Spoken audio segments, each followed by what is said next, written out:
पिता और पुत्र पूरी ताकत से एक जहाज के दरवाजे का वाल्व घुमा रहे थे। उन दोनों ने बहुत कोशिश की लेकिन जंग लगा, वाल्व नहीं हिला। जैसे ही दोनों हार मानने वाले थे तभी वाल्व में थोड़ी ढील, लेकिन इससे पहले कि वे खुश हो पाते पीछे से अजीब आवाज आई। मुड़कर देखा तो एक विशाल विद्युत करंट देने वाली मछली तेजी से उनकी ओर आ रही थी। दोनों ने जल्दी से वाल्व घुमाया लेकिन अगले ही पल मछली उनके ऊपर से निकल गई और दोनों बच गए। दोनों फिर से वाल्व घुमाने लगे लेकिन उन्हें पता नहीं था कि विद्युत करंट देने वाली मछली फिर से लौट रही थी। बहुत जोर लगाने के बाद वाल्व अंत तक घूम गया और कई सालों से बंद हैच खुल गया। घबराया बेटा तुरंत अंदर घुस गया और पिता कुछ कर पाते उससे पहले विद्युत मछली आ गई, लेकिन पिता ने जल्दी करके वह अंदर चले गए। फिर लड़के ने एक चमकीली छड़ी निकालकर जल्दी से केबिन का ड्रेन वाल्व ढूंढ निकाला और लड़के ने बटन दबाते ही कुछ ही पलों में केबिन का सारा पानी निकल गया। फिर जब पिता और बेटा ड्राइविंग कैबिन में पहुंचे तो उन्होंने देखा कि वहां की सभी चीजें सुरक्षित थीं।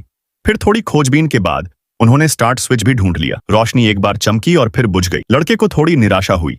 यहाँ द्वीप का ज्वालामुखी फट चुका था और पूरा द्वीप जल्द ही डूबने वाला था। ये जहाज ही उनकी आखिरी उम्मीद थी। पिता ने एक टॉर्च ली और वह उपकरण कक्ष में चले गए। फिर वह जाकर देखा तो बैटरी खत्म हो चुकी थी। चार्ज करने के लिए हजारों वॉट की बिजली चाहिए थी। अब क्या करें? तभी जहाज के बाहर एक चमक दिखी। पिता को एक विचार आया। उसे एक उपाय सूझा। उसने एक भाले को बैटरी से तार जोड़ा, फिर उसने गोताखोरी का सामान पहना। वह जहाज के सामने खड़ा हो गया। पिता ने विद्युत करंट पैदा करने वाली मछली से बैटरी चार्ज करने की योजना बनाई। जैसे ही छोटू ने टॉर्च हिलाई, मछली उसकी ओर दौड़ी। पिता ने सही समय पर कांटा फेंका और मछली के मुंह में भाला लग गया। विद्युत मछली दर्द से तड़प उठी और हजारों वॉट की बिजली से बैटरियां तुरंत चार्ज हो गईं और जहाज की लाइट्स चालू हो गई। सदियों से निष्क्रिय जहाज आखिरकार चालू हो गया। इस बीच छोटे मियां और उनके साथी चट्टान के किनारे पहुंच गए, लेकिन तट पर अचानक जोरदार भूकंप आया और दूर की प्राचीन नगरी समुद्र में डूब गई। ऐसा लगा जैसे पूरी टापू प्रलय में समा गई हो। छोटे मियां और उनके साथी पानी में गिर गए।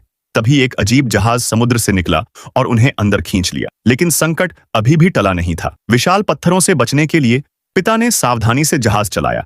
तभी पिता ने देखा एक बड़ा पत्थर रास्ता रोकने वाला था। पिता ने काले आदमी को नियंत्रण सौंप दिया और खुद मिसाइल उठाकर लॉन्चर में डाल दी और बटन दबाकर मिसाइल लॉन्च कर दी। एक जोरदार धमाके से विशाल चट्टान टूट गई और सब सुरक्षित बच गए। उसके बाद जहाज प्रशांत महासागर में पहुंचा और उनका रोमांचक सफर खत्म हुआ। छोटा बेटा अपनी प्रेमिका के साथ खुश रहने लगा और सारी फैमिली एक साथ मिल गई।